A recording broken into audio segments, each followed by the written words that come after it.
Yeah, I need some time to get it going. Last time was such a failure. I was like, this is embarrassing. I thought it was good. So are we live now? Uh, Sending data. Yeah, we're live. Okay. Welcome it's sending. Oh, it is going to YouTube. That's nice. What's going on back there? Are they having a wrestling match? Oh, you can hear him? Oh yeah. That's part of the deal. Hold on, let me go see if I can get him to shut the door at least. All right. Hold on a second. That's fine. I'll do my best to entertain the three people that are watching right now by myself.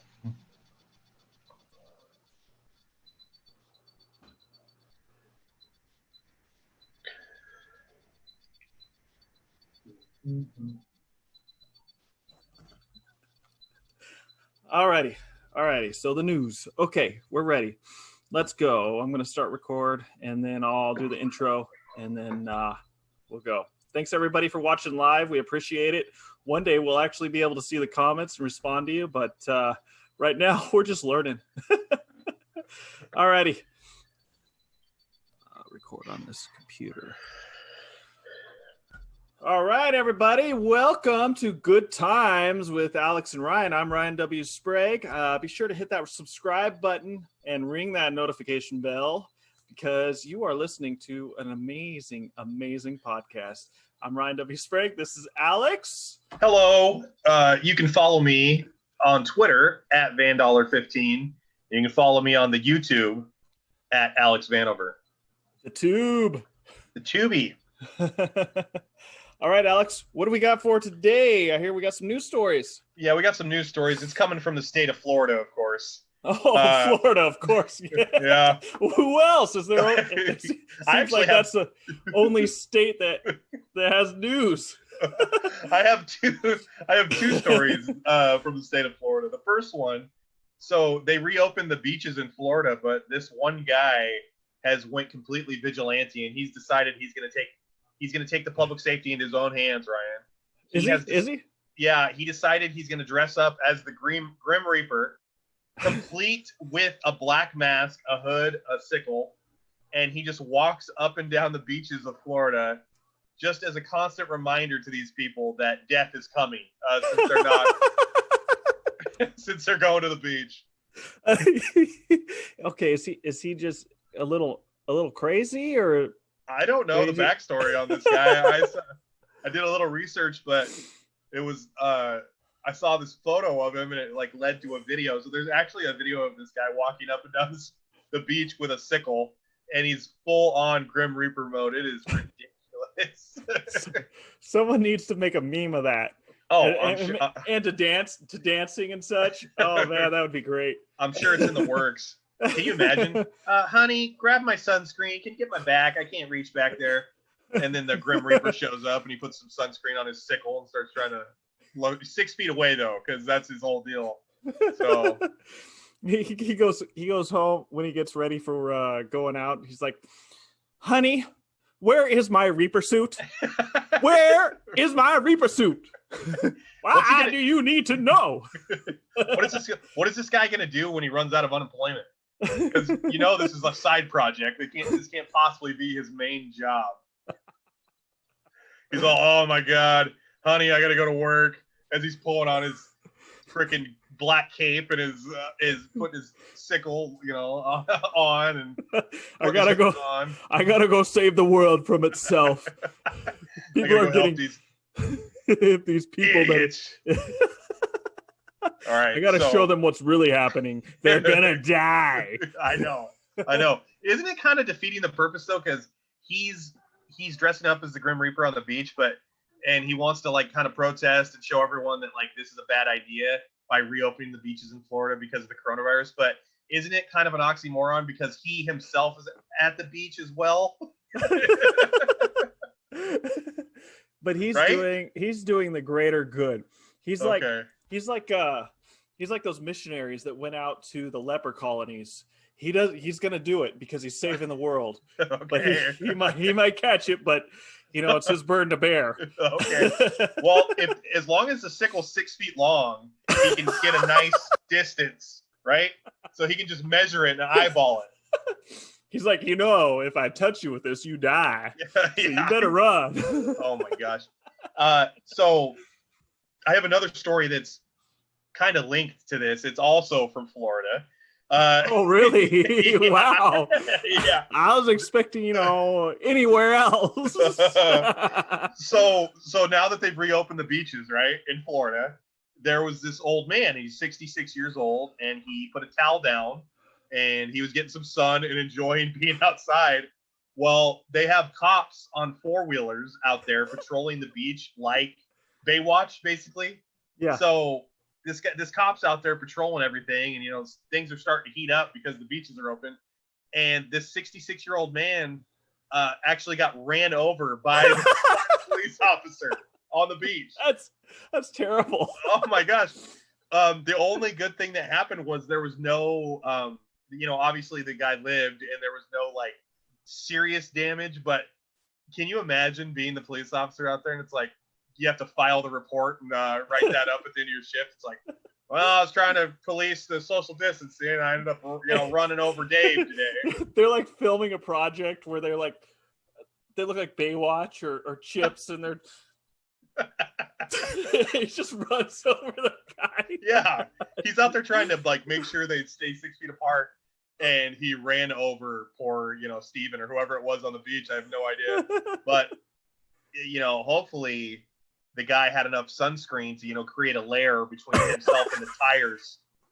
Nah, but seriously, I hope he's all right. Yeah, I think he is okay.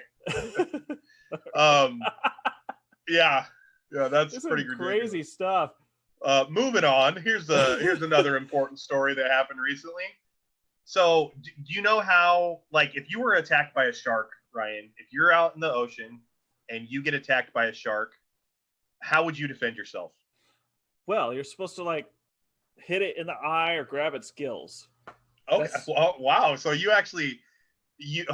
All right. I would do the latter. I would probably just try to swim away, and I'd look even more appetizing. Okay. If you were attacked, if I was attacked, I'd probably panic and get eaten. But no. So you actually are kind of onto it, because this French surfer was surfing in Australia yesterday, and he was attacked by a shark. And he are we talking about Australia, Florida? No, yeah. This isn't the small town in Florida. This is the actual continent, Australia. Okay. So this guy was surfing in Australia, and he thought he was safe because there was no cops around to run him over with a 4-wheeler, but he actually got attacked by a shark. And eyewitnesses say that he went under, and then he popped back up, and then the shark went after him again. So, but it didn't last. The attack didn't last very long, because eyewitnesses also say that the guy being attacked punched the shark in the head, punched the shark in the face, not once but twice, and then swam like hell and got away from the shark. Wow. Yeah. Sounds like, I think there's a Dane Cook joke about that. He's like talking about how you could get all these girls talk about how I would punch every shark in the face. Yeah, well, this guy actually did it. Yeah. And wow. The shark was probably like, I'm hungry, I'm gonna eat some fish, and then just like whack right in the face, and then like whack again. And the shark's probably like, I've never ever dealt with a fish that could punch me in the face before. So that was new. That's enough of that. Yeah. Moving on to a nicer topic, Ryan, this is a really big day for society and just for people in general, but especially the state of Utah. People in Utah this week are finally they're free. They're free. And let me tell you why, Ryan. You want to know why? Why are they free, Alex? I really want to know. They've been emancipated. People of Utah have been emancipated. Bigamy is no longer illegal as of this week. Wow. People what a slap in the face to all those people that had to go through it illegally. Yeah, people I mean, are now allowed to have multiple wives. All that time where it was illegal, and now it's legal. Man, all those people just trying to practice their religion. Yeah, I know. David Koresh, guy we talked about in an earlier episode, would have been praising the Lord. He'd be taking all the sin for the people, and he'd be able to marry all these women. It's legal now. Huh? Maybe it'll revert back to its original ways. You know, because the prophet of the Mormons can change it to whatever. So he might be able to revert it back. He's like, I found these magic tablets out in the woods next to the Delta Center where the Jazz play, and they said that I could marry your wife. It's like, what? Actually, I don't know if they can marry. I don't think they've ever been able to like marry other people's wives, but what happened right at the beginning is Joseph Smith had a mistress, and all of a sudden it was legal in the religion. I had to see so, and he had to have like, and then he had Brigham Young kind of like support it. So he's like, hey, you need some wives too, buddy, huh? He's also like, he starts gambling and stuff, and he's like, oh, I just got another vision. Guess what? Gambling's legal. I was dating a girl who was in the Church of Jesus Christ of Latter-day Saints, and her family was sending missionaries over to my apartment. Yeah, all the time. And they were extremely nice. Yeah. But I'm also nice. So I didn't want to like, I wasn't letting them in for one thing, but I also didn't want to slam the door in their face. So right. I would always, yeah. This is Elder Smith. Yes. I would always leave news for you. I would try my best to like drop an uncomfortable comment or try to say an off-color joke, and maybe they'd leave on their own. But I would just be like, all right, well, I'm baking a pie, so I gotta, sorry about that, Elder, Johnson or whatever, I gotta go. But you gotta do what you gotta do. They don't take no for an answer. If they had that work ethic in the weight room, they'd all be jacked. They just don't say no. There's no quit in them. They put their suit on, their little tie, they get on their bicycle, and they make things happen. Okay. I studied it a bit, and I had an interesting talk with one because I knew some stuff I wasn't supposed to know. So he was like, what do you know? Well, I don't really want to say it because there's just some secret stuff they do, kind of, and it's related to masonry. Like it kind of came from masonry. Oh, okay. Like the stonecutters in The Simpsons. Ever seen that episode? Yeah. Have you seen that episode? We talked about The Simpsons, Alex. Well, I've never seen one full episode. You need to pull the clip up. Homer is in charge of the stonecutters, and it's basically like the Freemasons. And then they find out Homer's actually lineage. He's in charge. He's the chosen one, and he goes crazy with power. So all of them decide to start another group called the No Homers. Because Homer went mad with power. Wow. Yeah. Hey, so moving on, man. There's another major issue that just got popped up on my radar. Mary-Kate Olsen. Do you remember her from Full House? Mary-Kate and Ashley? Yeah, you remember her? That was a long time ago. Yeah. Full House or something like that? Exactly. Well, she's married to this guy named Oliver Sikorzy, and he's 50 years old. He's 50. She's 33. All the photos of them look ridiculous. I mean, he looks older, and she still looks like Michelle from Full House, basically. Yeah. And she actually filed for an emergency divorce petition from her state because I guess there's some serious stuff going down at her house or whatever. But you can't really get a divorce right now because of all the coronavirus stuff. So she had to file like an emergency petition to hopefully get divorced. But what I hope happens, Ryan, is I hope that the judge hears her, pleas for help and says, "You want a divorce? You got it, dude." Mary Kate.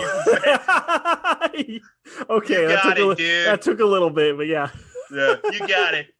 You need to look at these photos of them together. It is like every photo she looks like she's trying to figure out a way to escape. Wow. He's smiling, kind of like holding her uncomfortably, and then she's like, her eyes are darting to the side, like looking for an emergency exit. Really? Like, yeah, it's like he knows something about her, or she accidentally killed somebody. He's got some sort of information on her, because this would not be a real couple in real life. This is I sense some judginess from you. Yeah, I think so. This is ridiculous. Kind of like we unfairly judge the people before us. Well, what do you want, man? So did you hear this news story that a 5-year-old stole a car and was trying to drive to California so he could buy a Lamborghini? Did you hear about this story? No, I did not. Tell me about it. Yeah, this 5-year-old from Utah. He actually got pulled over in Utah. Okay, Utah's. Yeah, not Florida or what? Not Florida. Yeah, we have 2 Utah stories today. So this 5-year-old kid decided he was going to steal the family car and drive it to California to buy a Lamborghini. And he was pulled over and caught. And I was amazed that first of all, that he was even able to start the car and drive the car anywhere. But he was actually pulled over on the highway. He made it to the freeway. He's fine. How did he even know how to get off the on-ramp or any of that? Pull over. Or anything. Just how did he pull the car over? It reminds me of like a Star Trek, the new ones where he's a kid and he got in the old car and he drove and almost went off a cliff. You better get out of that car. It's an antique. I'm gonna kick your butt. And he drives it off a cliff. Oh my god! He's like Thelma and Louise style, just like held their hands and drove off a cliff. No, I'm serious, man. When I heard that a 5-year-old was driving, but like, well, Alex, I was driving it too because it's in the blood. Yeah, you were a little Ricky Bobby. You had a radio flyer, red wagon. No, I had one of those Hot Wheels, Power Wheels, baby. Oh, hey, here's a quick side story. So I lived on Wall Street in North Bend, which was actually like a couple blocks from your house. On Wall Street. Oh, I didn't. Was it? It wasn't Wall that Street. house. Oh no, I remember where your grandpa lived. Yeah, no, this is different. Wall Street was yeah. Where you know where the ammo bunker was when they Yeah. Okay, so that street. Okay. So anyway, so I went up to Mike's house when we were in 5th grade, and he had a Bigfoot Power Wheel. And we're both like 10 or 11 years old, and I crawled either in the back or in the front. I can't remember who was steering it, but one of us was in the front, one of us was in the back, and we took this Power Wheel down Wall Street together. Yeah. What's funny? Okay, so for the audience that doesn't know, it's a huge hill, like a really big hill that goes. It's really steep, and they. Yeah. Yes. And Mike's dad was like the recycling guy at the time, and he was doing his route, and I don't know that he caught us exactly when we did it, because once we did it the first time, we just kept doing it because we succeeded without killing ourselves. So Bill caught wind of it and caught us and was just pissed, but he wasn't pissed that we were doing this. He was pissed that we were, because it was Danny's Bigfoot Power Wheel. It was Mike's little brother's Power Wheel. So it wasn't even Mike's. You were 10, running around the neighborhood. Yeah, a bunch of kids running around the neighborhood, and you took Danny's. Yeah, so he wasn't even like mad that we were almost killing ourselves. He was mad that we took his little brother's Power Wheel. So just a couple of kids running around. just a couple wedding crashers, a couple kids. You know, they're good kids. Man. They're good kids.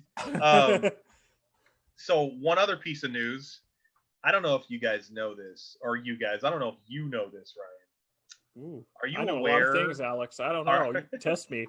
Are you aware that the murder hornets have arrived? Oh yes, my wife. Are you aware? Yeah, my wife tells me about it, and I'm like, I don't care about no murder hornets. I'll punch him in the face. Yeah, I don't care. And she showed me a murder hornet that was like had the face of like Hillary or something, and I was like, oh, that's kind of weird. I don't get it. I wrote a headline that I thought Ethan might want for the Babylon Bee. Yeah. But he never responded back to me. I was like, Trump claims murder hornet sting can cure coronavirus. He never That's even a good responded. one. That would fit in there. That's a good one. I just thought it was funny. He's like, screw this peasant with these terrible jokes. No, that's a good one. That's a good. Yeah. I thought it was funny. It is funny. It's a tremendous sting. It'll cure you. It's a tremendous bee. Yeah, it goes inside and cleanses you from the inside. Oh, hey, there was this guy who owns Radish Paste.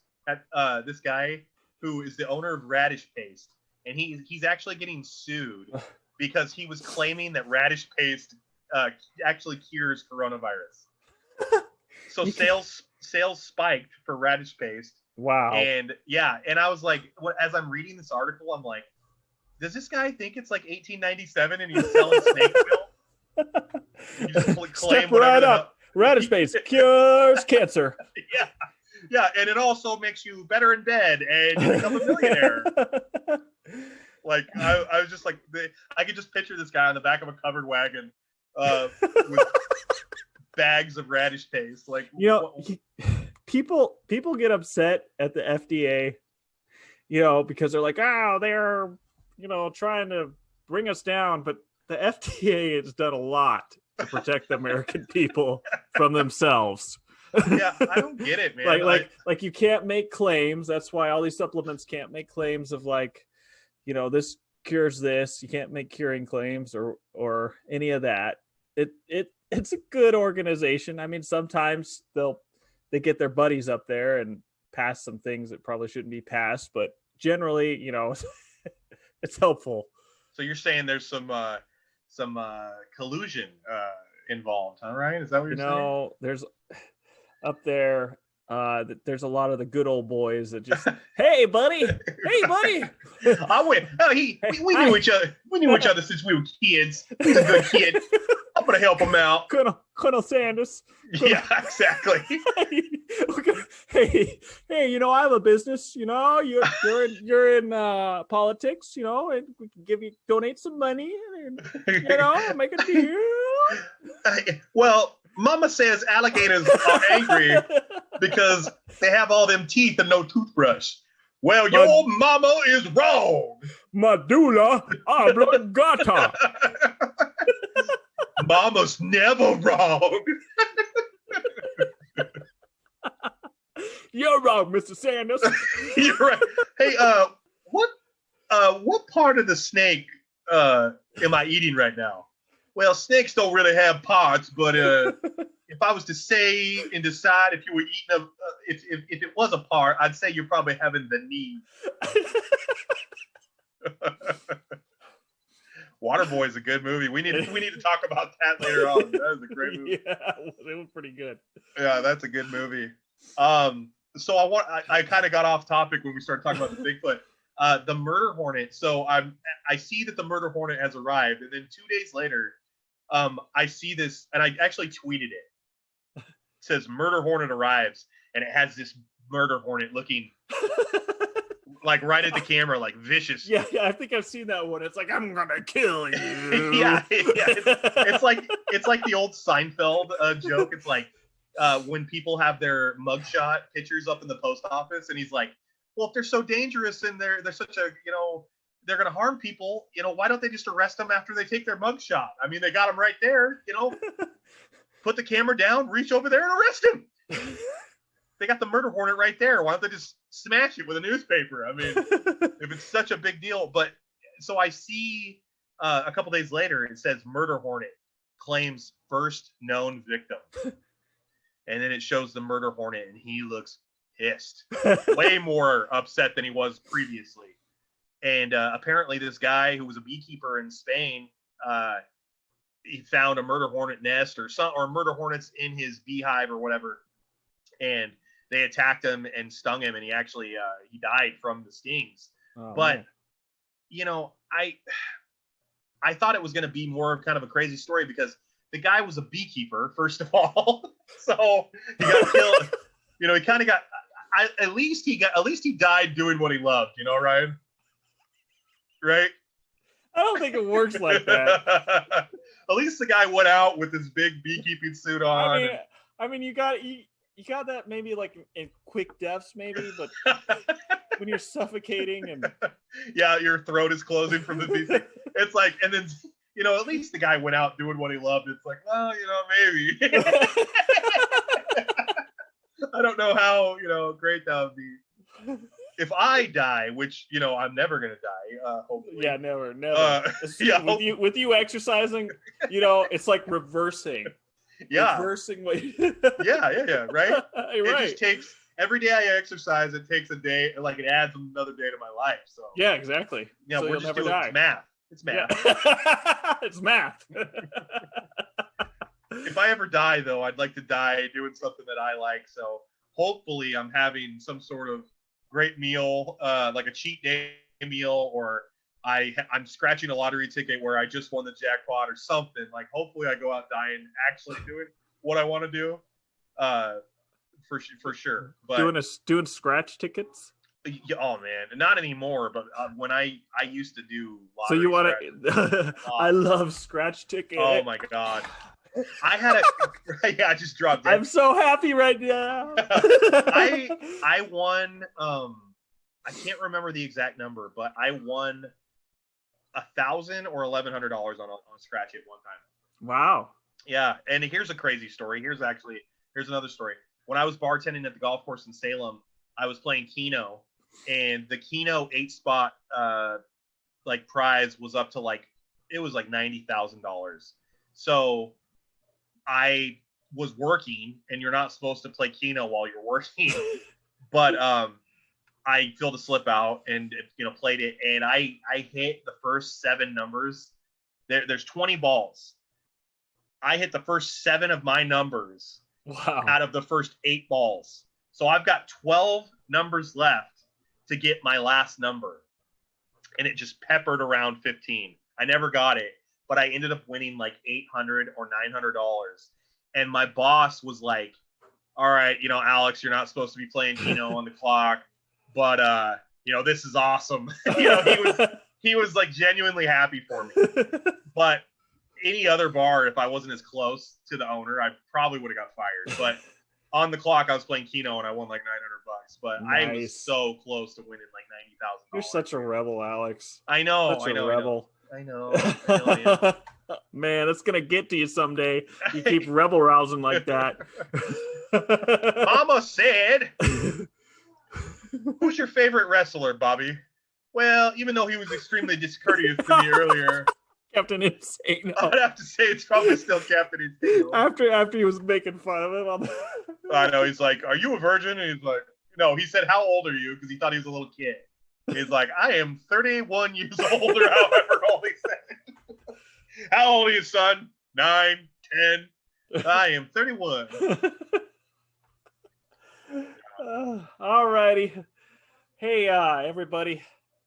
Thanks for tuning in to Good Times with Alex and Ryan. Yeah. And be sure to hit that bell. Ring that notification. Put it all notification. Or else we will send murder hornets on you. And Gypsy Moths. Gypsy Moths are coming too. And the Grim Reaper.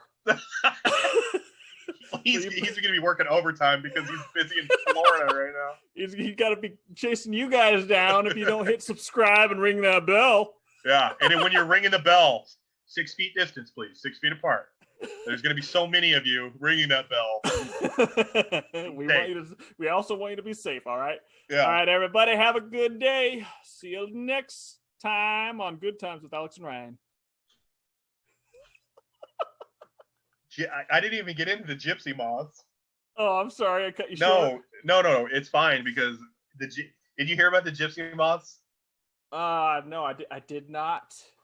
We can do this for our live audience because the other people aren't going to hear about this. These gigantic moths from Asia. Of course, they're from Asia because every demon bug that comes over from Godzilla. Yeah, tries to do the Godzilla And the Godzilla Mothra. the Godzilla the Godzilla snails are here. Mothra's coming. No, it's every time. Tell me about these moths. Are they killing people? What are they doing? We got to They're- send the murder hornets against the moths, right? they're ruining Paul, like all the plants and local plants and stuff, and they could really seriously mess up the ecosystem over here. So just they eat the plants that aren't supposed to be eaten. They do a bunch of weird stuff. But sounds like Trump, we got to send in those murder hornets on them. President Trump actually has trained a team of murder hornets to show up and handle the situation. So, and the murder hornets are actually programmed to self-destruct after the mission is done. Awesome. Yeah, isn't that Space crazy? Force. Space Force. Isn't that nuts, man? Yeah, that's awesome. That is good awesome. job. All right, I'll be right back. I gotta. Okay.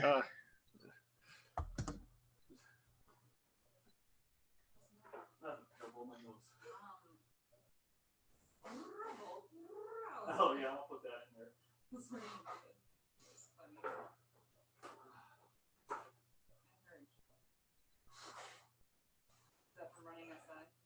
I don't know what it's from. Hey, Ryan. Welcome back, welcome back, welcome back. Ryan, I never saw. Are we? Oh yeah, we are. I see that. Has anyone said anything? Are they like? Ashley, I think, is watching right now. Oh, I see that. She replied, "Wild." It is pretty wild. What's wild? What's Ask her- wild, Ashley? Did you see her comment on YouTube? Are they having hamburger pie anytime soon? Did you see her comment on YouTube? I think you hurt her feelings, Alex. No. What are you talking about? So actually, I do the YouTube, but Alex can log in. He just doesn't. Wait. What happened? No, she commented. She said, "I will forever be Becky's sister, Sigh." Oh God. What does that mean? Because that's how you kind of framed it, and I was like, that was just a flashback. You're like the number one fan now, right? Is that how it's going? I don't know what this YouTube banter. We have a MySpace top 8 going. Ashley is currently number 2 on the MySpace top 8 list. Josh Wagner is right on the fringe at like 7, 8. He's just too volatile. You can't have him towards the top too much because he stirs the pot too much. You gotta have solid MySpace top 8 list, or you can't have. Josh is the murder hornet of the MySpace top 8 people. It's a delicate ecosystem, and he's screwing everything up. He's got to be on here sometime so people know we referred to him so much. He can make some counseling. I asked him if he wanted to be on the show, and he took offense that I was teasing him so much, like teasing about the counseling thing, but because he wasn't a counselor then, but he is a counselor now. So I don't know. What are you gonna do? Oh, so he was offended, huh? Yeah, I don't know. Hey, let's start the show. Okay. Let's get the show going. We're getting a groove here. Let's get in some drama. Yeah, I got some. Come on now. Okay, I got some good stuff going. All right. Let's go. Next segment. Let's see. Start recording. We're talking movies, man. Yeah, we are. Welcome to Good Times with Alex and Ryan. Thanks for tuning in. Make sure to hit that subscribe button, hit that notification bell. And my name is Ryan W. Sprague. You can follow me on any social media at Ryan W. Sprague. Alex? My name is Alex Vanover. You can follow me on Twitter at Vandollar15. You can follow me on the YouTube at Alex Vanover. Yeah, YouTube. All right, today we're talking about the best movies of all time. Ryan, hold on. I just looked at our live feed. A new person has joined the chat. Who are you? It's a murder hornet.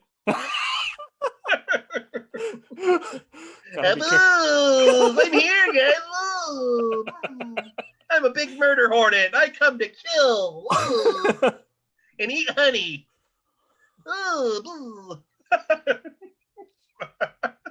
We can be dorky on this. Yeah, kick him out of the chat. Kick that murder hornet out of the chat.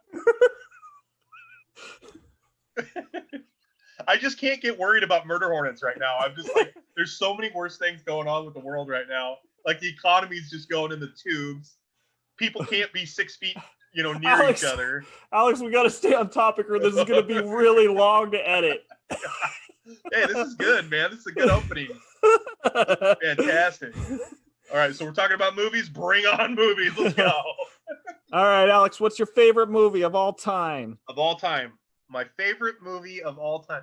This is a very tough question, but if I would have to say it's either Point Break with Keanu Reeves and Patrick Swayze, where they are bank robbing surfers, and Keanu Reeves has to go undercover to infiltrate the gang.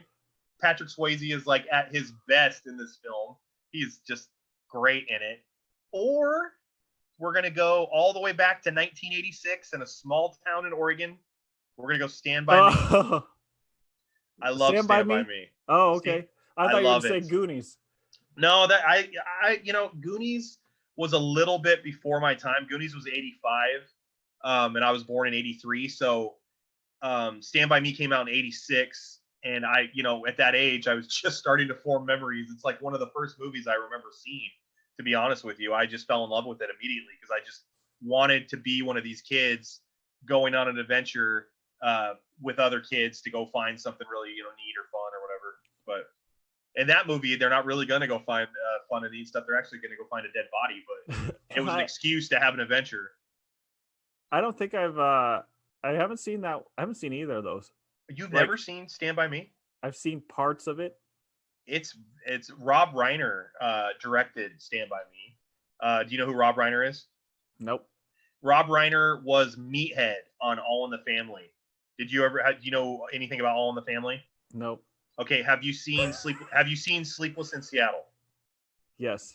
Okay, so Tom Hanks's friend, the bigger guy with the beard, who is trying to explain to Tom Hanks how you get back into dating.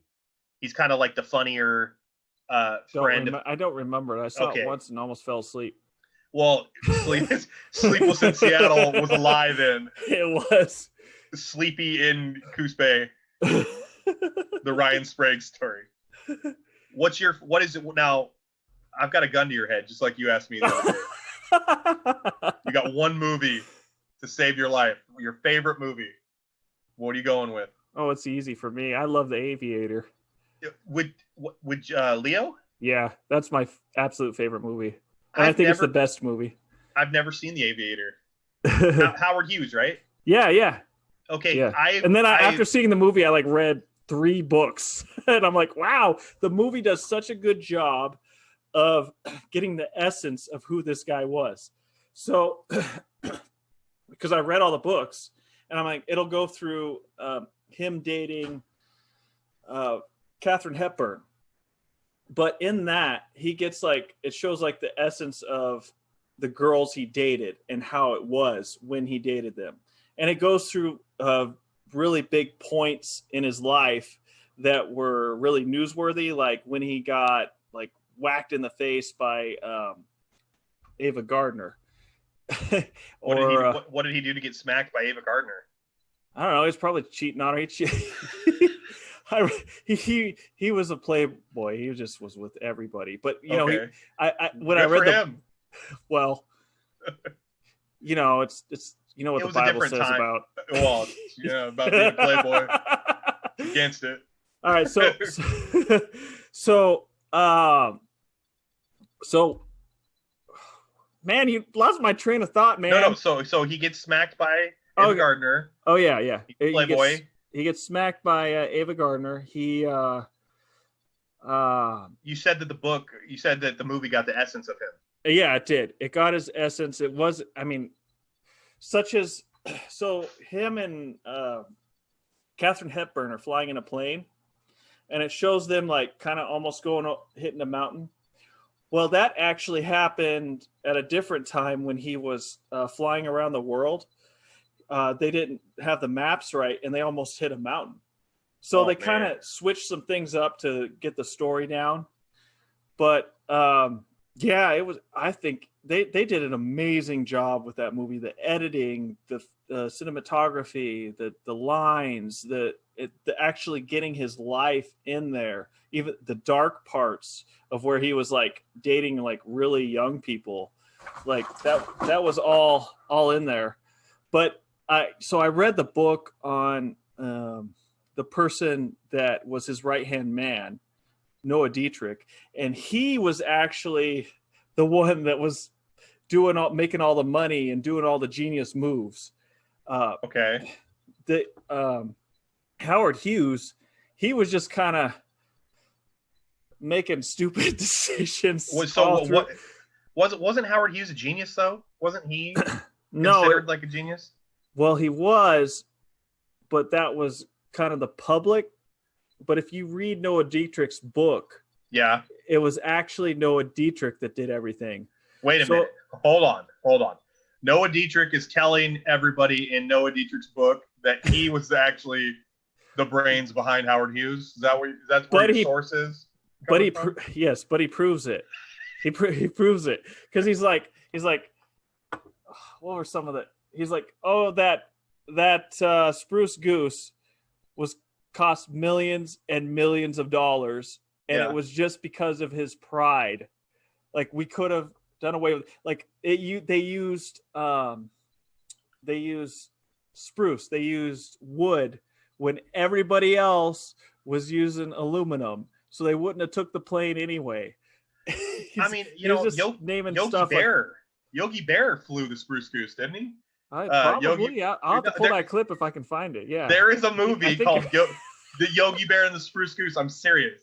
You know what's in McMinnville? I've seen it in McMinnville. The actual spruce goose? Yes. Yeah. Do you know what murder hornets eat besides human flesh? What? Spruce. Ooh. Yeah. They're gonna attack the spruce. Wow, that was another failure. They totally should have had aluminum. Didn't Howard Hughes he was like saving his urine in jars and growing his fingernails out really long and not cutting his hair or bathing, and he was like living in a hotel room like forever. So he had a disorder where he was afraid of germs, and so he became reclusive. He wouldn't do well right now in today's climate. Then he would be in trouble. He actually lived through the flu epidemic, the 1918 flu, Spanish flu. Yeah, so he went through that, but he got worse and worse. What really hurt him was when he crashed in his test jet. Yeah. In the 40s. It really messed him up, and he became super reclusive and started losing his mind after that. But he became a total recluse and just went out of society. Leonardo DiCaprio. He's amazing. Yeah, he was such a good job on that. He did a good job on Wolf of Wall Street. He's such a great actor. He's like What's Eating Gilbert Grape. He plays a kid with Down syndrome, and he is captivating in that role. He's totally believable in that movie. He's fantastic in The Departed.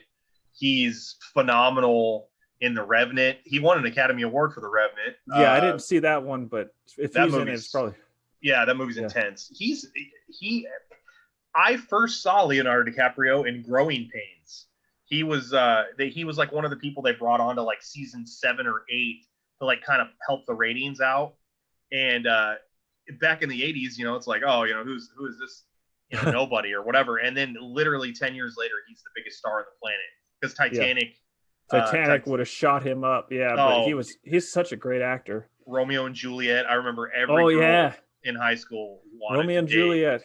Leonardo DiCaprio. Jeez Louise. So what is a film that's a better sequel than the original film?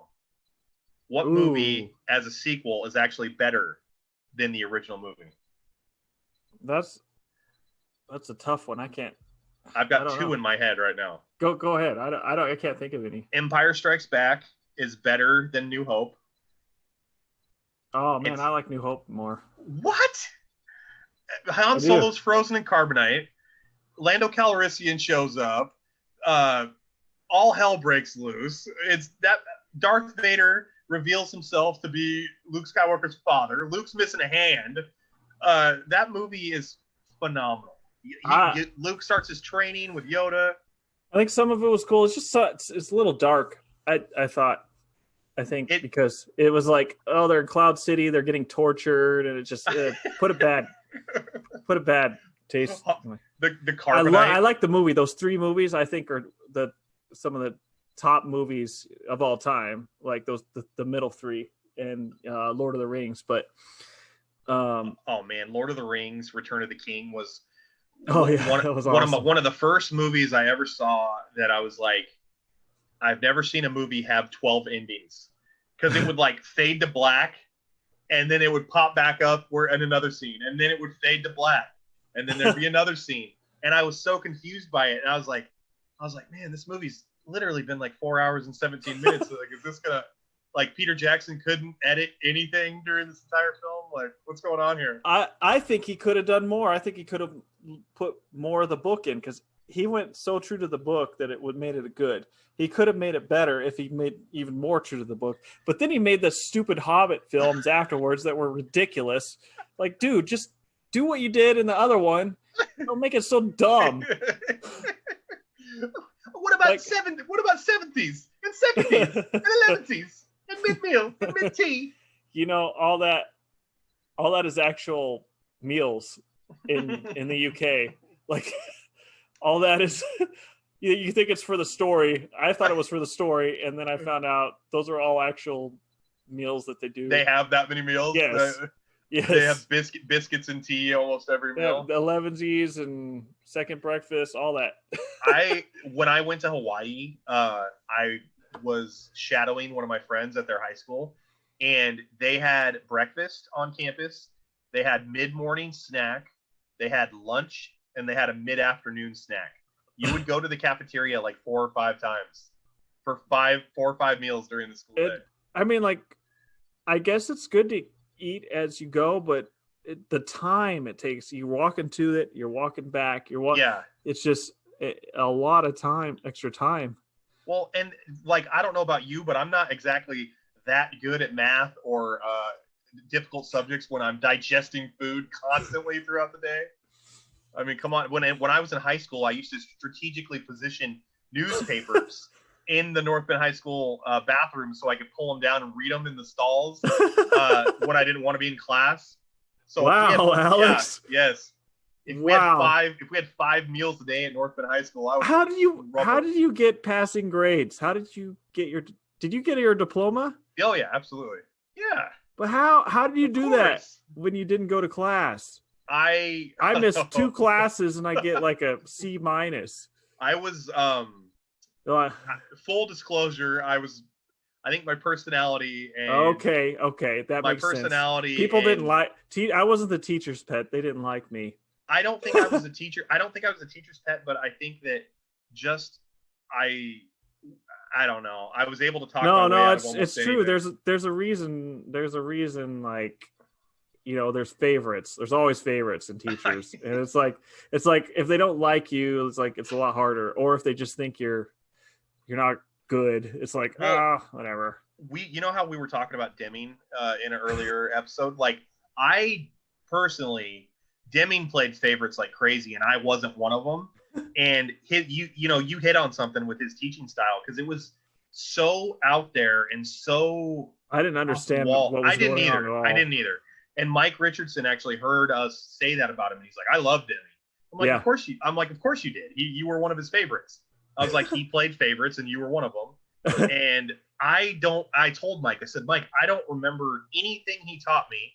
I don't remember anything memorable from him. And I don't remember feeling like I was important ever when I was in that class."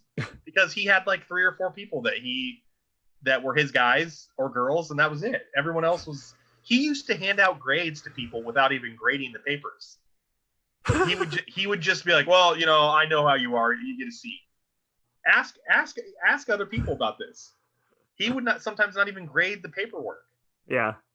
That's just the way it is. That's not just in high school. That's in like work and everywhere. All it does. All It never walks of goes away. life. Yeah, that's life. So back on the movie topic real quick. Another movie that I think is actually better than the original is The Dark Knight is better than Batman Begins. The Dark Knight is the one with Heath Ledger where he played the Joker. Agreed. That movie's incredible. Really that could stand alone. That movie could have been made without the first and the third one and stood alone. It could have just been its own movie. It was pretty good. Oh, I liked it. You want to know how I got these scars? I got these scars here, Ryan. I'm not going to tell you, because if I tell you, then you won't be questioning it anymore. So I'm going to tease you. Bye. Well, my father, he was a drinker and a fiend. No, he's like burning that big pile of money. And all the mafia people are like, what are you doing? You are crazy. But Mr. Wayne, some people just want to watch the world burn, Mr. Wayne. Alfred, so are you... Was that related to the new Joker movie? No, not at it all? wasn't. No, the new Joker movie is like a backstory origin, but it's totally not based on the Joker that we saw in the trilogy.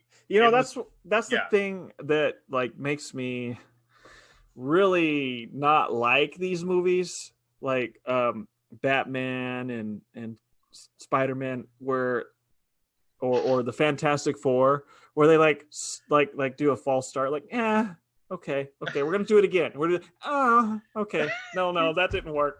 We'll try. We'll do another start. Yeah, it's where they reboot the series. It's yes, with 5 times, and I'm like, which one is the canon? With Spider-Man, Sony has to keep making Spider-Man movies in order to retain the rights of Spider-Man. So seriously, they have to make a Spider-Man movie once every 1 or 2 years, because if they don't, the rights will revert back to Marvel. And Marvel wants more than anything to have Spider-Man back as their own. They want to own, because they sold the rights to Spider-Man and X-Men a long time ago, because Marvel was actually really close to going bankrupt in the early 90s. Superhero movies weren't considered, profitable or bankable. And then a couple superhero movies came out and did really well. Iron Man. Yeah, Iron Man was Captain America. Oh my gosh, Iron Man though in 2008 was the movie that everything was built off of for the Marvel Universe. That was when they realized, hey, we're on to something here, and everything built off of that. I'm serious, man. That's I love that movie, and he's based off the persona of Howard Hughes. Oh, he's got to be. Yes. But he's an eccentric millionaire, genius, playboy. But the thing is, Howard Hughes really wasn't like that. It's just kind of how he was pictured. They portrayed him like that? They portrayed him. He was kind of seemed like he had kind of Asperger's or something. He didn't like the public. They said his right-hand man, which, you said he's going to be talking about himself, but he was talking about how lame his dates were. He's like, well, he would just take him to a movie. They would sit around for a while, and then he would take him to his house. It would happen every time. Oh man, that sounds like every girl I dated back in the day. I'm take him to a movie, take him to dinner, and then somehow try to make out with him by the end of the night. That was the end goal. Same blueprint every time. Pretty much. Cookie cutter. Yeah. But they said that he would do anything to get people in bed with him. It's like he has all this time. He sounds like my brother. My brother is retired from the military at the age of 40, and all he has time to do now is build home gyms in his garage and play Call of Duty and get new LeBron James shoes and just come up with crazy things to get upset about. Because when you're busy and you're working and you have a normal life, little things don't bother you. But when you don't have a focus to take your attention away, you'll be outraged at everything because you're bored. So it's the most dangerous person, Ryan, to deal with is a retired a retired man or a retired woman. They have nothing to lose, man, and they have everything to be mad about. Well, so like I've actually stopped a lot of times. I started Twitter like commenting on news and such. I've kind of stopped that because I get so mad. I'm like, this is dumb. I need to find what I'm liking, though, is our community that we're kind of building up. Just interacting with people. It's a lot better than opinions and actually finding the truth and all that. It's like, it doesn't matter. Anytime, I know it's like it's your opinion against someone else's opinion, even if you're right. Well, even if you're right, yeah, exactly. It never amounts to anything. They're never going to agree with you. They'll just be pissed. Like, so. Well, I mean, we're a little off topic of movies, but oh well. Go ahead. Go ahead. You're rolling. Go, baby. So, today, so like Elon Musk is opening up Tesla, and they're not supposed to. But and Trump tweeted like, go ahead, open up the factory, and then Elon Musk writes, "Oh, thank you," and then he gets some person in the comments like, "You just agreed with Trump." He's like, "Oh gosh, you know what? Sometimes you can agree with people that you don't always agree with. If you just disagree with them all the time, it just means you're not going to be thinking outside the box, and you're not a thinker." Well, and you're not being authentic or real to yourself because you're not going to agree with everything a certain person says all the time, or else you're just a yes man or disagree. Yeah, all the time. You're going to disagree with him just because you don't. You don't like the core of who he is, but he could not Trump in general, but just anybody. Somebody could have a nugget of truth every once in a while, or a good idea every once in a while. That's what he's saying. Like, if you just close your mind off to everything, then you're never gonna progress. You're just kind of being ignorant. The Elon Musk thing where he opened up the factory is a crazy situation because he's basically like, listen, I'm opening up this factory. We're open for business, and he's basically daring the government to do something, and it's really interesting because it's playing out right before our eyes. Yeah, you better get those tunnels built underneath so he can escape. And he just finished some tunnels in Las Vegas. The police show up. They're like, "You need to close this factory down," and he's like, "You'll never get me, coppers!" And he hops into his big ATM plastic tube. Yeah. Grabs a Bex and he gets sucked down into the ground. They're like, "Well, we know where he's got a little mustard." The cops are like, "Well, everyone to North Bend, Oregon, to U.S. Bank. We know where he's going. We know where this dude goes." So what you should have done is just moved it to Texas. That's what everybody's doing. They're moving it to Texas because it's so hard business wise in California. Texas is a lot more business friendly. I don't know why he doesn't do it. He's just like, "I'm going to fight it." Well, like, why fight it? Just move. Why doesn't he? You're on to something, Ryan. I think let's not even do Texas. Let's go someplace in the United States where people really don't care about what's going on. Let's go to Florida. There you go. Nobody knows what's going on in Florida. Like, there's so many other weird things going on there right now that the Tesla operation will be the least of their worries. A legitimate business doing business things. That would never make headlines in Florida. Never. Come on. Yeah, there we go. Come on, man. All right, back to movies. What else you got? Well, I was going to say, what is your all-time favorite trilogy? Oh, it has to be either Star Wars or Lord of the Rings. Okay. Which Star Wars though? The original three? Yeah, the original three. Yeah. Not the newest ones, Ryan. You don't love those ones? Did you see the last YouTube on that? Yeah, I did. Where he's like, "I hate I hate them. I despise them with a passion." Don't do it. Don't do it. Don't make those three. Don't do it. His arms get chopped off. Yeah, I know. The guy, who's the guy who directed the new ones? What's his name? Who made the three new ones? He's J.J. Abrams. J.J. Abrams did one. I think he was Mr. I think he might have been two. Yeah, he was, but he also did J.J. Abrams. George Lucas.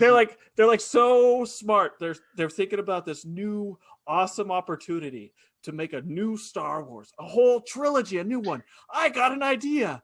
Let's have like this space station that can shoot and destroy planets, but except moving and stuff, it's its own planet. It's like it's the Death Star from the first. It's the Death Star from A New Hope. It's dumb. I don't like what I've seen of the new ones. I don't like that they basically rehash the original story. Yes, that's what I'm saying. With different characters. It's just the same exact story written over again. And it's worse. Like, it's worse because it's like it's a planet. Like it. At least a Death Star, I can get it behind. Like, oh, it's moving, and it's like all this mechanical stuff. Yeah, it's a planet that like they suck in a star. You know what? The most non-realistic thing about the whole thing is they should everything. Well, they should have. It is a fantasy, but they should have weaponized murder hornets to attack. There you go. To attack the bad guys. The murder hornets Galactic Empire. The murder hornets will be quite operational when your friends arrive. Oh my gosh! I would say my favorite trilogy ever. Is I really enjoy Back to the Future. Oh, that's a good one. That's really good. I love those movies.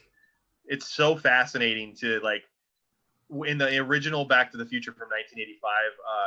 Steven Spielberg and Robert Zemeckis nailed it. It was good. It was so good. It was just like I put myself in the shoes of Marty McFly. I was like, what would I do if I saw or met my mom and dad back when they were kids? Like how I just immediately related to it because I've had those thoughts before. And how would I deal with it? What would I do? It was just, oh my gosh, it was perfect. Part 2 was great. They missed a little bit on predicting the future because we don't have flying cars yet. So they kind of messed up there. We'll have flying cars, but what was that? Well, we will have flying cars. It's just coming, but I don't know how long it's going to be. It's going to happen. Not like them though, because those are like they didn't have any like propulsion. It was just like they were hover converted. They were like a hovercraft almost. Yeah, but they didn't have any like propellers or anything. We'll have propellers or jets or something because there's no way. No, they had like the Nutty Professor car where he's driving the Model T. Yeah. Where he's got flubber underneath and he's got a steering wheel. Like if you had figured out anti-gravity, which doesn't exist. I'm sure that Elon Musk is working on it right now. He's sending his best people underneath the ground to Florida to work on it. Hop in the bank tube. We're going to Florida to work on anti-gravity. Don't say a word. I don't know. Best trilogy, Back to the Future, probably. They hit all aspects. They go to the Old West in part 3. They go to the future in part 2. And just, modern time, 50s, which is a classic era. I don't know. It's just a fantastic movie. Drama, comedy, action. It is good. Adventure. Good movie. And you know what? Like, it's a movie that you could, not that it's, a big deal, but you could show that movie to any age or any person and it would be appropriate. It's rare that you have blockbusters that are family friendly, especially nowadays. It's hard to find that. It really is. I think a lot of that stuff that they predicted is going to come around. Like, I want a Coke. Okay. Well, the Cubs. Well, I mean, we do have vending machines. The Cubs won the World Series, so that they predicted that correctly. Oh yeah. It's like the Cubs won the pennant against Miami, and Miami is a new team, the Miami Marlins. Miami does exist, so they nailed the Cubs winning the World Series, and they nailed a team being from Miami. So they got 2 things correct. That's cool. So, no, that's cool. Another movie I like. I think is one of the top. Forrest Gump. Yeah, I love that movie. That movie's amazing. Because it goes through like all this history, and you really connect to the guy. That was one of the first movies that I ever taped the entire thing off of TV because I didn't actually have the VHS copy, so I taped it off of like NBC, and I would rewatch it over and over and over again because I just thought it was great. I thought it was great too, but I had to wait a little while because I was too young when it came out because of those. Lieutenant Dan, fiends. Lieutenant Dan, ice cream. I love that. Get the hell out of here, Gump. I was supposed to die. Don't you understand? Listen, this company's going to pay you a lot of money for us if you just say you play ping pong with their paddle. Mom, I don't play ping pong with that paddle. I play with my paddle. And he's got this old beat up, like red paddle that's generic, whatever. Little white line. Yeah, the mama said a little white line never hurt nobody. So I went out and bought the Jenny boat, and then damn it, you said when you were gonna get a fish and shrimp and boat, Gump. I'd be your first mate. Well, here I am. He's got a bottle of black velvet with him and a couple ladies of the night from the New Year's Eve party a few years prior. Lieutenant Dan didn't like to be called crippled, just like I didn't like to be called stupid. Lieutenant Dan, you got magic legs. You got magic legs. That's right, Gump. They're titanium alloy. The same shit they use on the spaceship. That's not how he said it at all. Which is weird. Gump. He's like this. Titanium alloy. Like they use on the space shuttle. He totally made it. Yeah, I know about titanium alloy. Trump. I didn't even put Trump in there. I don't know why I said Trump. Gump. Gump and Trump. So he's like, damn it, Gump, these are titanium alloy. The same stuff they use on a spaceship. Which is weird because we're both going to be in Apollo 13 next year together. Go to your local theater and see them. Were they both? Yes. Did you know that the Forrest Gump, the book, he actually went to space? What? Yes. Oh my gosh. No, I believe it. I absolutely believe it. Somebody asked me the other day why I'd been running every day for the last 110 days, and I couldn't come up with a good answer, so I just said, I just felt like running. I saw that on Twitter. Yeah, I posted that. I was like, I just felt like running. All right. Let's wrap it up. Let's wrap this up. Hey, everybody. You know what I'm going to say. Ryan, before you do that, man, we should have our people leave their favorite movies and favorite sequels and trilogies in the comment section. Yeah, I want to see what people think. I don't know if I can. Are you looking? Can you look at it? Let me look. But I don't know. Just if I can get on they can tag us in Twitter too. They can do anything. They can leave a comment on YouTube when it's posted. Well, we got. I'm not looking at the YouTube. Let's see. Good times.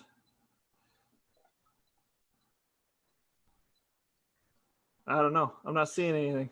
I see one viewer. Is it Nicole? I don't know who the viewer is. Who are you? The Murder Hornet. It's nobody. Woo!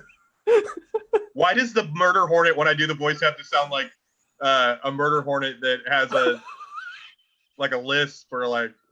Whoa.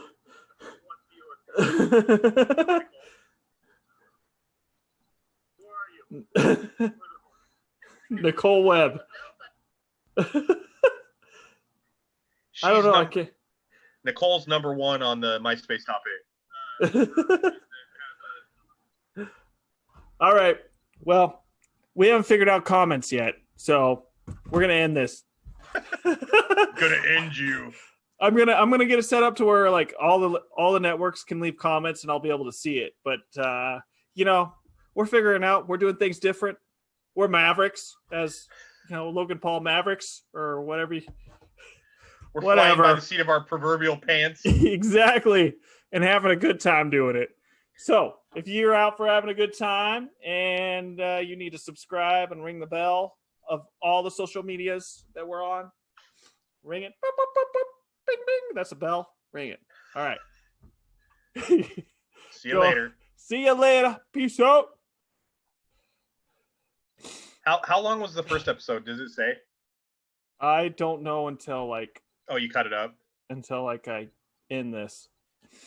I think that second one was way longer than the first one for sure. I think it was. What time is it? 8:54. So. What? Yeah, but we didn't start recording until See, like I kind of wanted like 15-minute episodes, but so, like we keep talking. But once you keep talking, when you edit it, you can actually end up with some really good stuff because most of the funny stuff you and I do comes from just natural conversation. Does it? Oh, Yeah, yeah. I think when you and I started talking about the big wheel thing with Mike, I think that's actually funny. That's going to be Yeah, good. That that was was really funny. I was trying not to laugh when I was telling. That's a true story. That yeah, 100% happened. And I just yeah. remember, and it's terrifying. We could have died on that thing. Man. I know. There's no, Well, the hills are pretty. Those yeah, are there pretty was no steep hills. tread on those plastic tires. So he's trying to steer it, and it's like sliding all over the place. You got two people on this thing, and it's built for like a 5-year-old, and they got two 10-year-olds on it. And I was a big 10-year-old, so it was crazy. All right, all right. What do we start with? Start Uh, with my biceps. we want to talk about like how we're getting in shape. I want to talk about. Let's start off talking about how you're starting to work out again, and then I'll kind of comment on how I'm noticing it, and then Okay. and then we'll go from there. Yeah, because sometimes we just kind of. Yeah. So go from there, and then we'll start talking about how tomorrow, Oregon is going to start phase 1. Oh yeah. All So right. just we'll talk about both those things. Okay, great. Okay. All right, everybody. Welcome to Good Times with Alex and Ryan. Be sure to hit that subscribe button and ring that notification bell and hit subscribe on wherever platform you're on. If you're on Apple iTunes, subscribe, hit follow. Spotify, YouTube, Twitter. Do it. All right. My name's Ryan Sprague. You can follow me on any social media at Ryan W. Sprague. Alex. My name is Alex Vanover. You can follow me on Twitter at Vandollar15, and you can follow me on the YouTube at Alex Vanover. But Ryan, I got a very important question for you. Every time you say Ryan W. Sprague, what does the W in your name stand for? What is your middle name? My middle name is Wesley. Nice. Wesley Crusher from Star Trek: The Next Generation. No, one of my favorite. That's not who I was named after. Who were you? Wesley Snipes? No. Blade? No. Keep going. Keep going. Wesley, just keep going. Wesley Willis, the guy who sang Rock and Roll McDonald's. I cannot. Do you remember that song?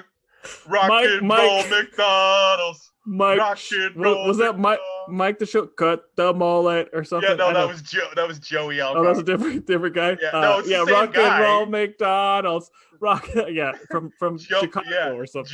Joey loved Wesley Willis. You weren't named after him though?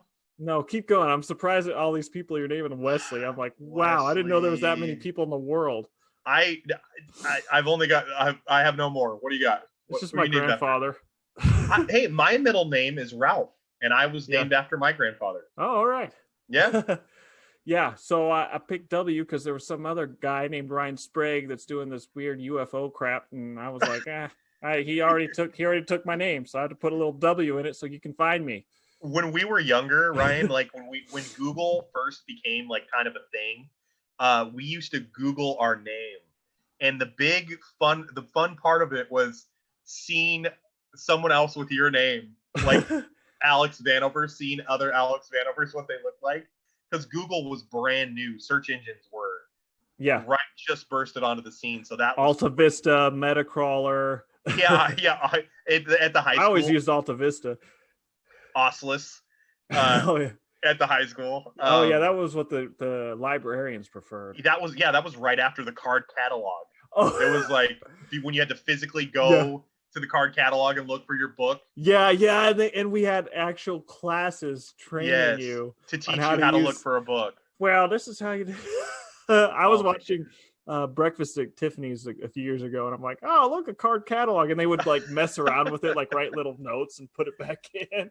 My grandma had a actual phone Rolodex with phone numbers and addresses and stuff.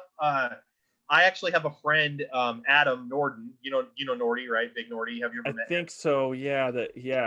Okay, his dad. This is a fact. Whenever I stay the night at his house when I'm in North Bend, his dad has a calendar on the wall with phone numbers written down and dates and things he needs to attend and the calendar says August 1996. And it has phone numbers written down, like landline phone numbers, has people's addresses from 1996. So every time I go in there, I'm like, so your dad make all of his appointments? It's awesome. Like, so I was like, this guy is frozen in time in August 1996 for some reason. I have no idea why. He must have like killed somebody then or something, and like never forget ever what happened in August of 90. Seriously. And I'm like, so we should actually try to call some of these people and see if these numbers are even connected anymore. He just refuses to get rid of that calendar. I mean, we still remember some of the numbers we had to dial as kids. I'm sure you remember some. I remember Matt Tracy's. I remember our phone number. Yeah, I remember my phone number. I remember my phone number, Mike's phone number, Mackenzie's phone number, Josh's phone number, the bowling alley's phone number, Gino's Pizza's phone number. Yeah, you have a good memory. Yeah, if you're gonna go to Gino's Pizza in North Bend, Oregon, and you need a pizza, 541-756-5000. That is the phone number. That's an easier one. Yeah, no, that one. And the bowling alley number, 541-756-0571. And that's if you want to reserve a lane. So if you're gonna bowl, you need to have that number. It's very important to all the listeners that are in North Bend right now. Very important to know that. Yeah, you need to remember that phone number. And if you want the back alley number, it's actually 0572. I'm serious. It's one digit off. Wow. It's one digit, yeah. Yeah, no, things were way different. Card catalogs, apparently phone books. They're running into things these days where they ask at the schools, they're like, hey, just call out to your mom or something. And they're like, how do I use it? Like, because the dial-up. Oh, because they don't know how to. Yeah, so technology's changed so much. It's crazy. The other day, this actually happened. The other day, someone asked me for my phone number, and I didn't know it because it's just programmed in my phone. I never call myself ever. Oh, yeah. So I had to actually look at my phone number that was programmed into my phone. Like, this is your number. How every phone kind of has that. I had no idea what it was. No clue. Wow. I was like, I never call myself. I don't know. Yeah. So the librarians, when they're doing and all that, when we went to class, they're like, you got to learn this or you won't do very good. You got to learn these card catalogs. It's kind of like if you do this in college, they're not going to put up with it. It's like, well, the opposite. You're paying them to be there, so yeah, they kind of will put up with it. You'll just get an F. Yeah. They don't. Next, moving on. They don't care. Right. No, my biggest takeaway from college was how important the exam test score was. All the homework and stuff would count for like 15% of your final grade. And all the exams were like first exam, 20%, second exam, 20%, yeah. Final exam, 40%.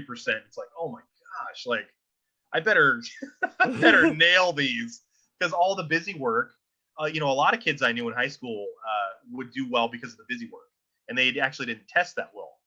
So in college, it's the complete opposite. Everything is so heavily favored, towards the exam score. And I also remember not having a curve in a lot of those classes. So it's like if you didn't have some ding dong bringing the curve down, you were in trouble because you actually had to know what you were doing.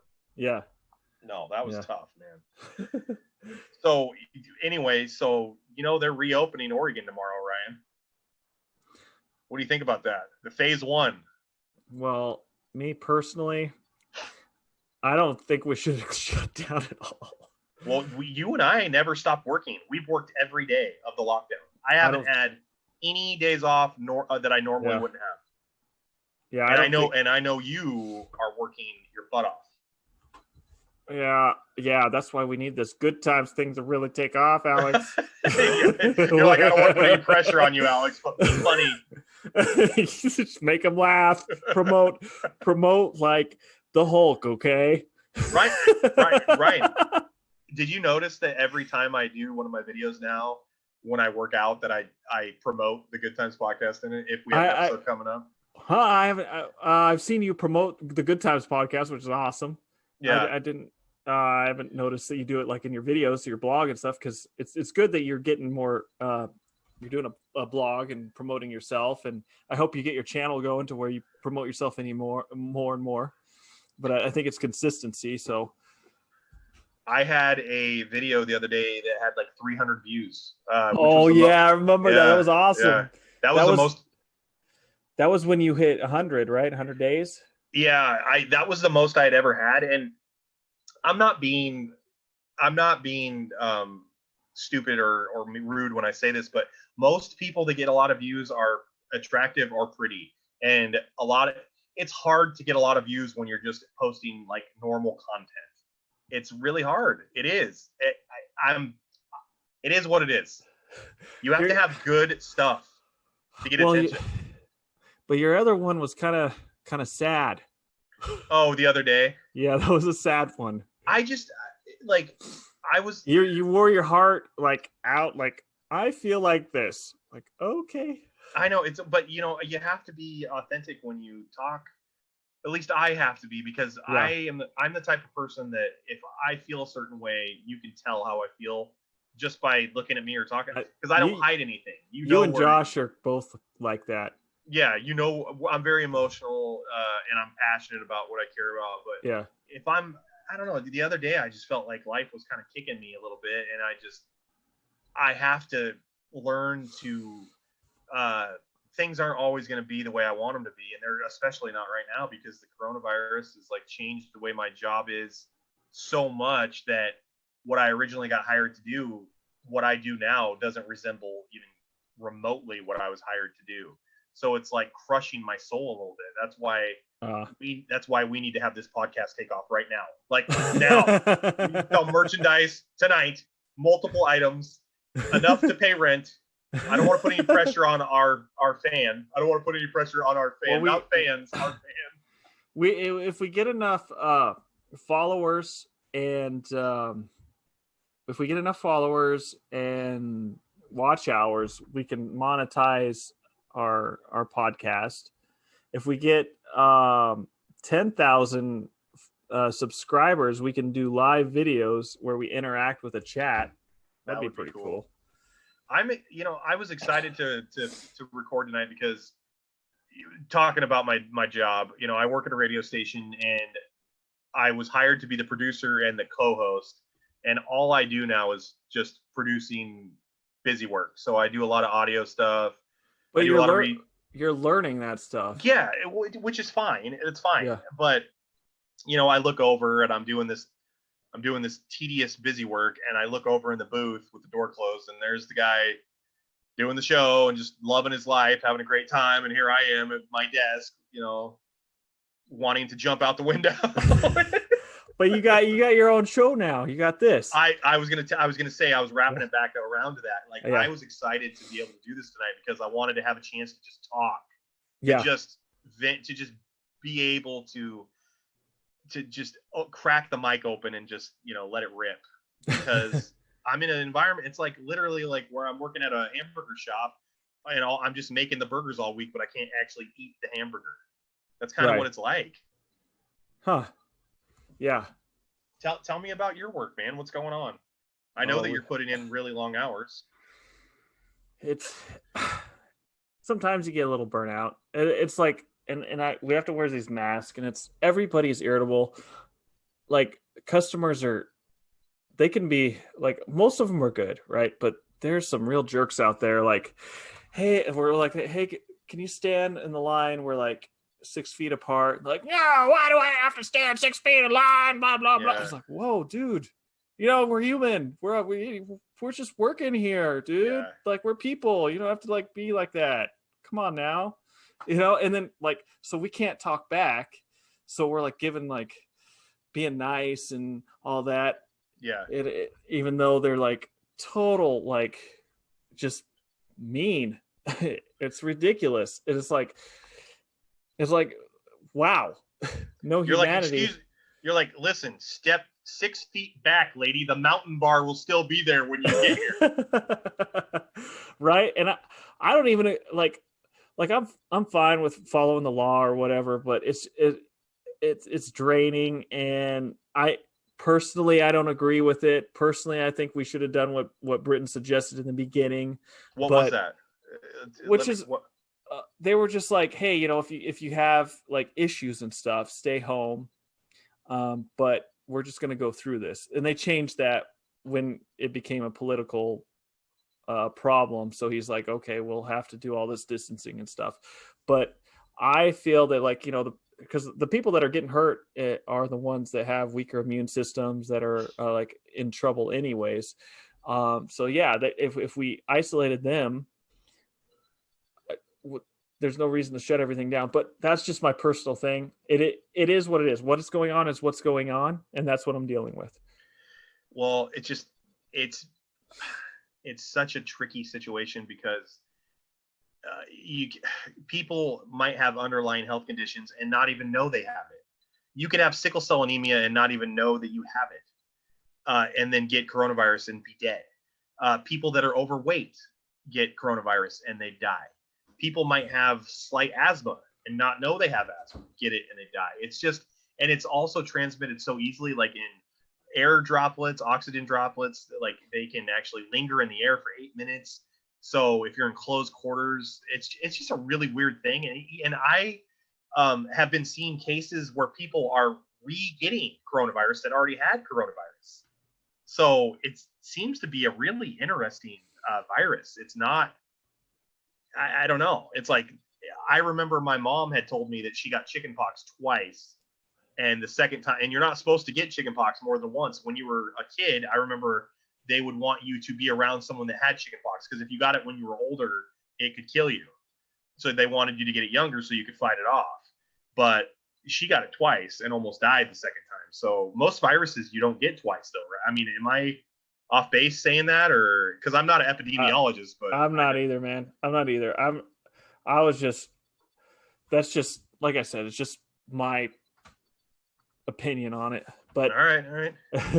So they are. So anyway, they're starting the phase 1 stuff, and apparently restaurants and bars have to close at like 10 p.m. starting tomorrow, and they have to maintain 6 feet, social distancing. So some of these smaller restaurants that only have like 6 or 7 tables to begin with, it's like, yeah, we're open for business. Okay, well, they seat 1 table, and it's like, all right, that's it. We're not seating anymore. Like, and it's almost 10 o'clock, so get the hell out of here. Like, I can't imagine that a lot of these people that are having to go back to work in the restaurant industry are going to be really, they've had such a long layoff, and then they're going to have to go back to waiting tables with gloves and masks and a curfew. And like, I used to be a server and a bartender for a long time, so it's like you're going to work these shifts, but you're going to have way less opportunity to make tips. So I feel bad for them, because not only are your shifts going to be shorter, but you're going to have less people coming in.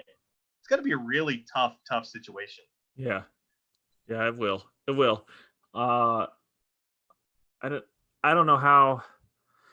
Yeah, I don't know how it's going to work. Like, I don't know how the states are going to pay for things. Like, are in Washington, he's trying to cut programs because they've lost $1.9 billion. So he's trying to cut things. He's trying to cut things so he can make that money back. They're going to have to, like, and Oregon is taxed only on income. So all these people not working, Oregon does not get that income. Okay, so me and you, there's a lot of pressure on me and you because we're still working. A lot of pressure. Like, we're big time heroes right now. Like, I've always thought we were. Well, Washington is different, because Washington, it's not income; it's based on what you buy. Sales tax. Yeah. Oh man, don't even talk to me about sales tax. My first experience with sales tax was when I was like 11, and I went with Mike's family down to see the Redwoods, and I got like $6 or $5 to get food, and I didn't calculate the sales tax, so I had to borrow money from Mike's dad to get my meal. I was like, I'm off by like $1.92. I can't eat my meal. So most states, including California, have both. So sales if you make tax you make over 100,000 there, you have to pay income tax. Well, you're totally right about that. There's some professional athletes that want to play in certain states because there isn't like a state tax. Yeah. So they get bigger paychecks when they play.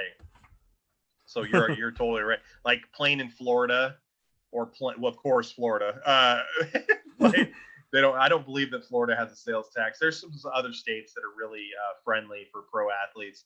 My thing is, if you're a pro athlete, did you know that whatever state you play the game in is where you have to pay taxes at? So if you play a road game in like Denver, you have to pay Colorado taxes for that one night. Huh. Yeah, because what a mess. Can you imagine? No, I can't. No, I can't. Because some of those, they play in like 20 different cities. Yeah. So they have to do a tax return for 20 different states. That is a nightmare. And they're not making chump change. You know, some of those guys are making like $100,000 a game or more. Wow. So they're making like a gigantic tax return from one game, per city. That is, my old boss at this restaurant I used to work at used to keep all of his receipts that he thought were very important in a big garbage bag in his office. So these NBA players, if they did their taxes like he did, they'd just be carrying around a big black, hefty cinch sack with receipts flying all over the place. Wow.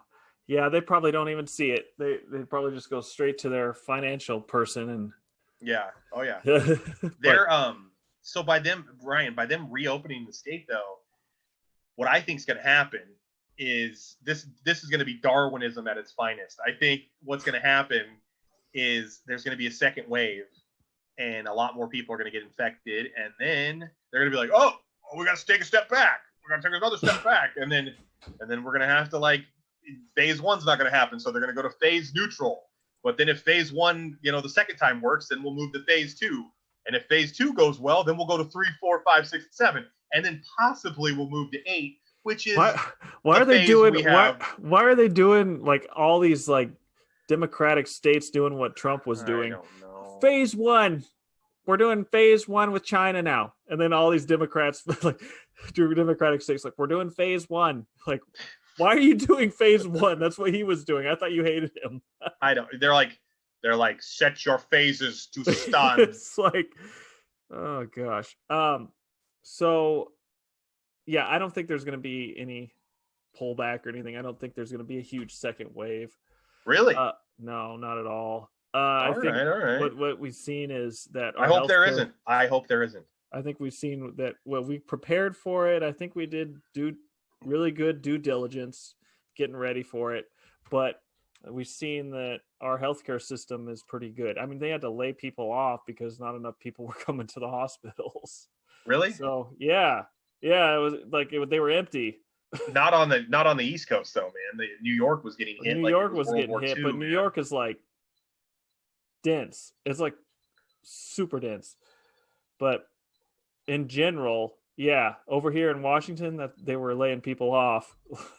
Yeah, because they were prepared, but it didn't happen. I mean, there may be something that comes along that's going to be pretty bad, but this wasn't it. I mean, listen, it's not a good situation. It's off-putting. We obviously have two different opinions. We do. I'm trying to like dance around. Be nice about it. I think that it's a bigger issue than you're making it out to be. But that's okay. That's fine. You can think whatever you want. But I'm just. But you're wrong. But you're wrong. But I'm telling you, if you don't take it seriously, it's gonna be just like the murder hornet. It's gonna.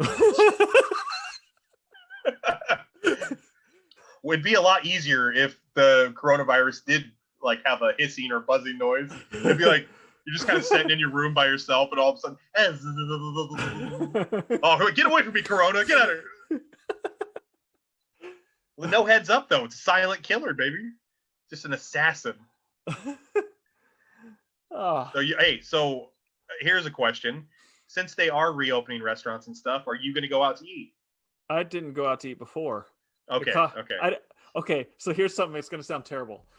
I don't like eating out, partly because I've got a gluten intolerance, and even when I get gluten-free stuff, it's mixed in there.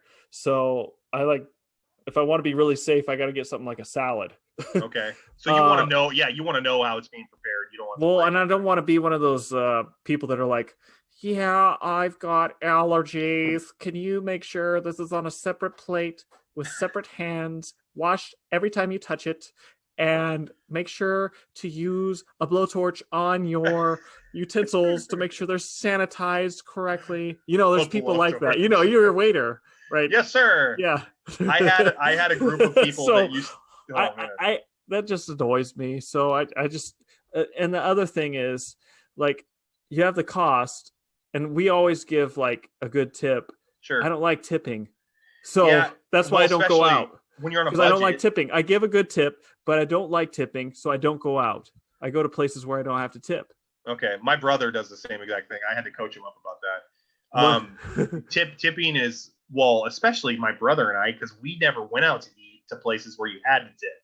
So I didn't learn how to tip till I actually worked in the industry. Serving, and your wife was in the industry. It is not an easy job, right? It is thankless. And I used to be in situations sometimes where I'd have 11 or 12 tables all at once, and you're trying to manage all these needs. People are asking you for, can I have another cup of ranch? It's like, I just brought you 2. Give me another cup of ranch or you will not get a tip. And it's like, okay, well, that's fine. I actually said that. Oh, I've absolutely had people say that my tip depended on things. And once that happens, I just mentally check out and I'm like, all right, well, F them. I don't. Like, I would too. I would $5. I would totally do that. Yeah, I'd be like, say it, but yeah, no, that happens to me sometimes where they're. Yeah, it's like, okay, well, if I was going to go the extra mile for you, that definitely is over now because you're making me feel like I'm less than you, like I'm a peon or something. Yeah. And if you know me, that's one thing you don't want to do because I'll just be like, okay, well, you're dead to me forever until you apologize to me. I don't know. But Yeah. no, I don't think I'm going to go to restaurants either. I'm going to wait it out and see what happens first. I mean, I'm just going to be safe. Plus, I don't really like to go out to eat either because it's so much easier to get stuff and bring it home. I like to eat in front of a TV. I'm old school, but I also like to cook at home too. Especially now that I'm dieting so much, I like to know exactly what I'm putting in my body. Yeah. And I can't get a good watching grip those if you don't know. calories. Yeah, for Oh sure. yeah, Ryan. No, seriously, man, you That's gotta. tough. It is tough. It is tough because you'll go somewhere, and who knows if they're using the exact serving, like one serving amount. You don't know. You have no idea. That's where fat guts and big butts happen, man. Restaurants, baby. The land of fat guts and big butts.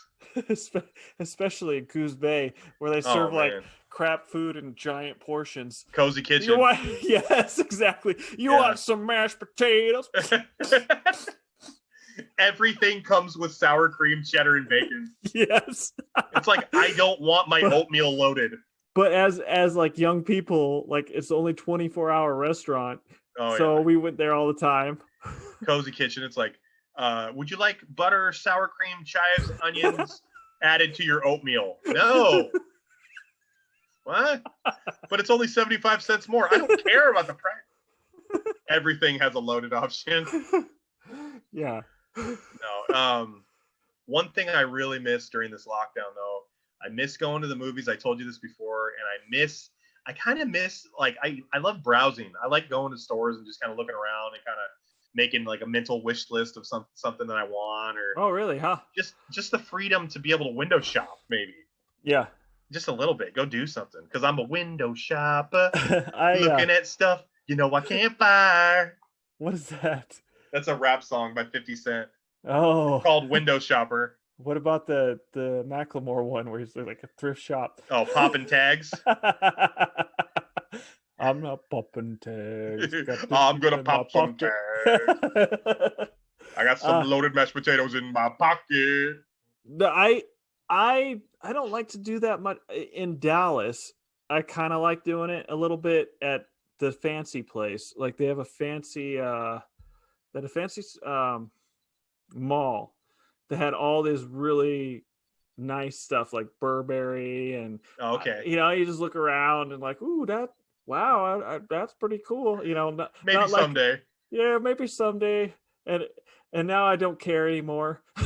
but it's but it's still nice to look and see how the other half lives. But they, all those like $1,000 purses and stuff. It's like, whoa, why is that so expensive? And they had like they have fountains, they had turtles swimming in the fountains and what else do they have? They had other things like live animals in there. Did you? So this is a little bit off topic, but I'm going to change gears here a little bit. I'm pretty proud of you today, Ryan. I saw that you ran. I saw that you ran again today. You did 3 miles at a 10-minute pace. That's pretty good, especially for not running for a while. That's a pretty good clip, man. Oh, thank you. Yeah, you've been picking it up big time. You and Josh helped me out. Like Josh hitting those, except that one time. What did you keep doing the rolling eyes like, oh gosh, and then Josh sends me an encouraging text. I'm like, yeah, that's a better one. Rolling your eyes. I'm like poking the bear, trying to get a reaction out of you. No, it's so hard to like work. It is hard to mentally work out every day, and it is. It's like, oh heck yeah! I get home from work today, and I'm like, so many other things to do. I gotta do a live that I love, but I need to go work out. But mentally, so like it helps with like I get kind of down if I don't work out. It does something to my brain to where I'm not like in the dumps. It helps. It helps me think better. So when I have problems and all that stuff, like or issues that I need to think through, so I get to the solutions a lot quicker. It's a mood booster for sure, Ryan. I sleep better. Like all this stuff, it's amazing. Like exercise is crazy good. And then also when I exercise, I eat better. Like, because I'm like, I don't want to screw this up. Exactly. Nope. Exactly. You are 100% correct there. Plus, when you exercise daily, you burn off a lot of the excess energy you have where you would otherwise use for worrying or like your brain is kind of like all over the place. But when you tucker yourself out, anxiety. Yeah, you burn the anxiety off. So it's that easier is so to fall weird. asleep at night. That's a really good way yes. to describe it. You burn the anxiety up. I was up at 5 today and I feel very awake, and I'm pretty sure when I go to bed I'm going to just go to sleep right away. Yeah. Like usually I would be just exhausted right now. It's weird. I got to get up at 5. I woke up today at 5:30 a.m. I did 5.6 miles. I went and got a different shirt. I got in my truck. I drove over to my brother's house, used his home gym, lifted weights. Oh, is that where you were? I was like, yeah, yeah. Lifted weights, went back to my house, did all the dishes, cleaned the kitchen, made lunch, made breakfast, went to work, came back here. Now we're filming, and then I'll be done. But me and you have been doing stuff since 5 o'clock this morning. And there's no way that we could do stopping. That. Yeah, no, I haven't had. The only time I had to myself was when I sat down to eat dinner before we were recording. And there's no way we could do that if we weren't exercising. Yeah, no. It helps you. I mean, it sounds weird because it's like, oh, you'd be tired from exercising, but you're not, because you're actually getting healthier. You get a better quality of life. Oh, 100%. Yeah. Like Arnold Schwarzenegger, and you said this one time, it's like, he says you just need to sleep faster. You said that. It's funny. Yeah. You remind me, because I was asking you, I was like, man, I just don't have any time. You're like, sleep faster. Yeah, you girly man. He like says that you only need 6 hours of sleep, I believe is the number he says. Maybe if you work out like him, maybe that's all you need. He was like learning a second language. He was going to acting classes. He was pumping iron. Yeah. He was doing cardio. Taking speech classes. I mean, that guy, he became the governor of California when he was born in a tiny town in Austria. Yeah. That's that's incredible. That's insane. That doesn't happen, but it did. Yeah. I mean, he had to get roid help, I'm sure, but well, I mean, they all did. Yeah. It was all. I mean, is it cheating if everybody was using it? Are you really cheating if everybody is cheating? Back in the 70s, though, Ryan, steroids weren't a banned substance. They weren't. Oh, no, okay. Nowhere. And baseball players, a lot of people. One of my favorite baseball players ever is Jose Canseco. He was the first player to ever hit 40 homers and steal 40 bases in the same season. When he did that in 1988, The reason he still has the MVP award, even though he's admitted to steroid use, there was no law or rule banning steroids from use in the major leagues. There was no rule. They didn't exist. So yes, was he taking steroids then? Yes. Was it illegal? No. It didn't become illegal till after 98, 97 when all the Barry Bonds and Mark McGwire and Sammy Sosa stuff happened. So yeah, they all were. Can you imagine if they kept it legal, like what people would look like? Because they'd be like just pump, like they would have to take it to the highest level they could to compete. Because everybody would be like Sammy Sosa, Barry Bonds, and all that. yeah, They would all be that way, and they have to keep pumping themselves full of crap. One thing that's scary about taking steroids, though, that I've read a bunch of articles about, once you start adding testosterone to your body that's not from your own body, once you stop taking it, your body feels like it doesn't have to produce its own testosterone.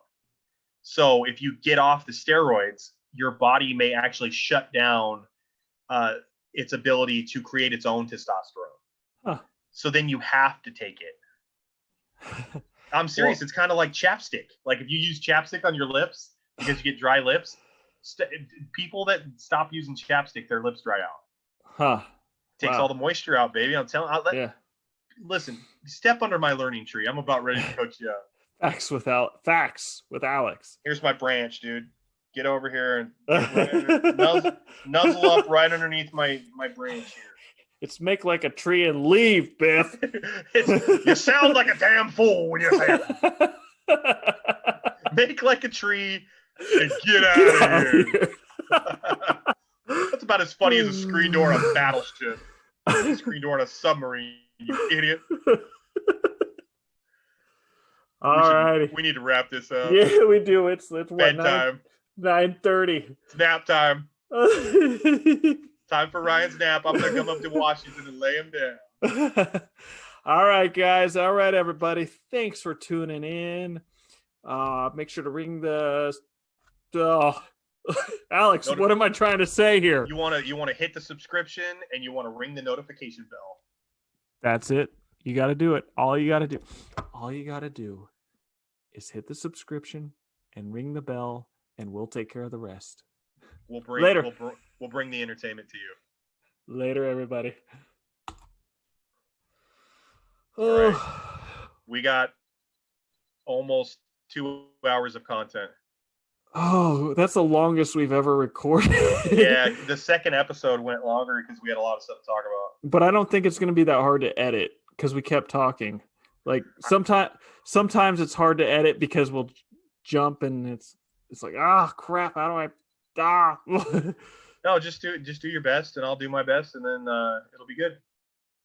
Yeah. It's easier when we flow really well, so I can just.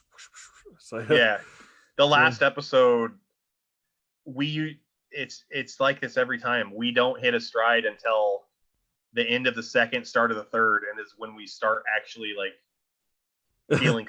I'm serious. We start having actually having a real conversation. Yeah. Like it, but that's with the same way with anything. It's just practice.